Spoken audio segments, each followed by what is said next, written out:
Malo le ngā lua Tala Fou o se whapopongo Tala Fou mai Ausetalia le Radio Samoa mo le nei aso for Riley. O le sowali puti ai le ono iai o lulua I tangata I Ausetalia wa afia le monkeypox o se tangata na malanga I Europa matoe fui mai. O le ali I pe amal fast food tausanga pe ona whaidua le 7 News e whaapea na whaalongoina le afia I le tau le lava o le manava ina matoe fui mai sini pe ona whaidua le soifua maloloina mai New South Wales. Na nga I le foma I siaki malo iai aunga le monkeypox ma whaia iai I suenga le ua whailua mai I le so o lo iai I se tūlanga I fōringa mai o le ai to inga wha mai o lo ua whiai ia o tādi ai isi test o lo whaia. O le ua whia o lo whanofo sea I le whare ma seisi rātou te au mau whatasi ma o lo whasosoani iai na GP ma le matanga nuenga o soifua maloloina. Whamairi ofisa sila o soifua maloloina New South Wales Dr. Kerry Chant o le monkeypox o se viral infection e se a maua mai le whaingofia fo na pepesi tangata mai telefo ina afia I tangata iei whangawhao po pets. Whamai masani lava e le ngase tele e le tingaina ma o le to tele e a afia I toe malolosi lava ni nai vai aso. O lo tāwere ripoti e ta tele I atunu e peo Central ma West Africa. Aina yaso watona yatu sa ripotia mai I Amerika ma isi atunu Europa. O aunga e au fiei de fever, ti ngā o maso de tino, maneso ai mai se lava I fōringa, wha maanini ma le lava, ma e taipei lava fo I le chicken pox, po o le tane susu e pe o na wha ingoa I Samoa. O le aso muli nei o whainga campaign na tai o vanga whai e lua o lumana iei le whainga palota le federale le aso a tai au. Tai le tuangai Anthony Albanese na amatalo na aso I sini le aso o le paramia na nga I Perth. O palota tai na whainoi le aso o vaia I pere tau whaitutusa o palota tangata I tu e lua ma e sini lava la I titi le leipa I le teminei. To telefoi tangata wano whasauni mo le whai o palota le aso a tai au, whamaini si e le I longa lava o na maio I o se vaenga whai e fia palota I ai.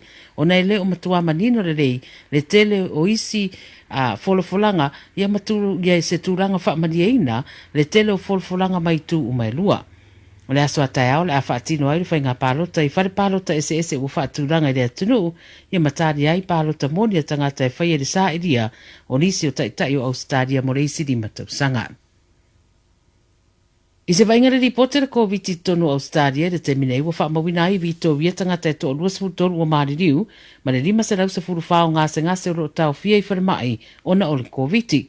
E se furu lua afe 5 se furu ono isi tangata o whaamawnia mai wa a fia le COVID se furu iwa I to tonu rava o Victoria.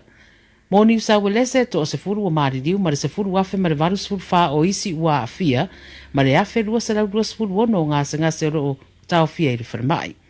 I le ACT wa whaamawina iwa se lau ono sefutolu tangata a fia, ma le varu sefulwha I mau ngase, le eise soifua mau ma le whaamai tono lua sefulwha I tūra taluai. I Tasmania, e iwa se lau ono sefulfitu isi ngase fou, le eise tasi wa mariu ma le whasefulwha I le whaamai. E toa tasi wa whaamaunia na mariu mai Northern Territory, lua se lau iwa sefulu ngase fou wa le COVID, ma le lua sefultolu ngase ro tau fia, I le mau ngase le teminei. Wa whaamaunia mai le whainga malo le federale o le au lātou langolangoina le whautuanga ma le komisi o whainga palota, ia wha o popo le umi e mawhaia iuna whaia palota tangata I lungo le telefoni, I te tono le 2.5 tūra au le italaina whale palota I le aso a tai au. O sina vaenga e whaatau le COVID se furuiwa I tūra whono masani o whainga palota, na se manue le mawhaia iuna palota tangata wa a fia le COVID le teminei, pei tai o le ua whaamanino mai le suinga lea I le tūranga ma o le ato e mawhaia I lava o na whaia palota tangata e a fia le COVID. Toa tele sa whairole le fia na uaria e whaamtaranga e fōringa o le a le mawhaia na palota pe a whaia a fia le COVID le teimi o whainga palota. Pei tai lao le ua whaamanino mai le so le isi a wala e mawhaia na whaatino ai e whaonga ai le telefoni e whaia ai palota e au noa ma le avea ia masatasi e lamati ai se soifu o seisi I le aso le palota. Tala muli wa whailo mai le wa ai tau Ausetalia o le tele lava o stete o le awhea ngai mawinga lo wa o le tau I le whaai ungo le nei wa yaso. Mo Queensland ma New South Wales wa whailo o le awhea ngai fo I matimunga mai ono a awhea fo I lo longa ma le malulu tele. Pe ona sila fia o stete lava fo I e lua e matua I a awhea I lo longa I teimi ele I mamawatu ma o whailo o le wa ai tau o timunga le a matele I ngā tai whale o le atunu. Mo isi vaenga o Ausetalia o fautuaina le wha e tete le malulu, ma ia malu puipuia e maisela vai Tasmania o Victoria, New South Wales, ACT ma South Australia. O fautuaina fo i le wha e tete e le ngata i lungo ala tetele, ia o isi vaenga o le atunu e pei o matawhanga, ma no fuanga la lata i vai tafe. Talana le Radio Samoa mai Ausetalia le nei fo i aso whareile, man wia le wha i unga le vai aso, wha soi fuai. Hey, hey,